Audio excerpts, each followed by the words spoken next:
sifatnya itu lebih long lasting atau tidak mudah didegradasi dan efek moisturizernya atau memberikan kelembabannya lebih tinggi. Tapi dia tadi yang besar ini HA ini cenderung antiinflamasi dan antioksidan dibanding yang low molekular. Tapi kalau diberikan itu biasanya dia dalam bentuknya itu topikal, hanya membentuk film atau lapisan pada permukaan kulit. Untuk yang high molekular ini juga sifat menarik airnya lebih tinggi dari yang low molekular.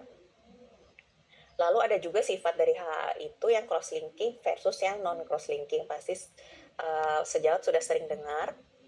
Apa itu perbedaannya? Kalau yang crosslink itu dia secara struktur dia tuh lebih padat, dense, dan dia itu akan menyatu atau chemically bonded dengan struktur HA yang ada di kulit. Jadi dia nanti akan menyatu dan membentuk firm, jadi lebih keras. Lalu secara tekstur kalau kita lihat dia tuh lebih kental dan seperti gel, kayak teksturnya filler pasti sudah ada sebagian sejawat yang sering lihat filler. Dan untuk ketahanannya dia cenderung lebih tahan di dalam jaringan 6 sampai 18 bulan. Kegunaannya terutama untuk filler, kontur, volume dan koreksi kerutan yang statis ya. Untuk spreadability-nya atau gampang disebarnya itu dia lebih sulit disebar karena dia kan kental. Jadi dia bagus untuk injeksi yang lokal seperti filler. Jadi tidak gampang geser. Lalu lebih resisten terhadap degradasi. Efeknya apa? Memberikan volume dan kontur atau reshape. Apa bedanya dengan non-crosslink HA?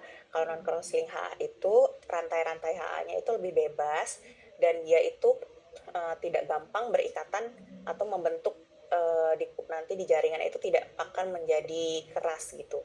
Tidak akan membentuk volume. Teksturnya dia cenderung cair dan berair, akan tetapi mudah degradasi sehingga waktu paruhnya atau waktu ketahanannya itu hanya beberapa minggu.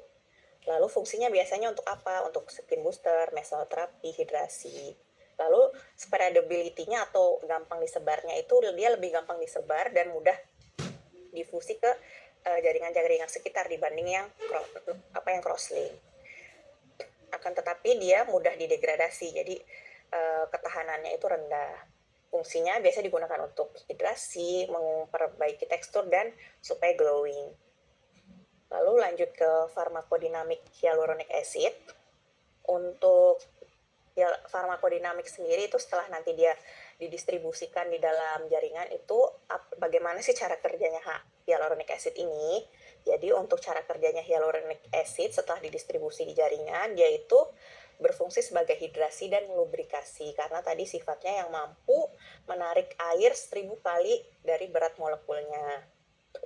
Dan dia juga memiliki viscoelasticity, jadi shock absorption, jadi digunakan sebagai cushion atau untuk menahan getaran, kayak kalau di dalam sendi itu kan kalau saling bergesekan tidak ada hyaluronic acid atau cairannya itu akan terjadi inflamasi, makanya perlu ada hyaluronic acid supaya mencegah adanya gesekan. Lalu dia juga memiliki respon imun melalui CD4 dan RHAMM serta peran antiinflamasi serta efek antioksidan. Lalu HA ini juga memiliki kemampuan tissue remodeling karena kalau kita injeksi skin booster di dermis, dia itu nanti bisa memacu produksi kolagen di dermis serta dapat meningkatkan kemampuan untuk menyembuhkan luka atau wound healing. Lalu bagaimana aplikasi klinisnya? Biasanya kalau di kulit ya atau estetik itu digunakan sebagai dermal filler untuk memberikan hidrasi atau volumisasi. Dapat juga digunakan sebagai skin booster. Lalu kalau di bidang lain dapat digunakan untuk osteoartritis, dapat melumasi sendi dan mengurangi nyeri tadi di ruang-ruang sinovial. Lalu kalau di bidang oftalmologi atau mata, dia itu dapat digunakan sebagai terapi dry eye. Di tetes mata itu biasanya ada kandungan hyaluronic acid-nya. Lalu dapat juga digunakan untuk agen-agen yang mempercepat wound healing pada luka-luka terbuka. apa saja faktor-faktor yang mempengaruhi farmakokinetik dan farmakodinamik dari hyaluronic acid ini? Tadi sudah saya jelaskan di slide sebelumnya kalau faktor-faktor yang mempengaruhi farmakokinetik dan farmakodinamik yang pertama itu molecular weight.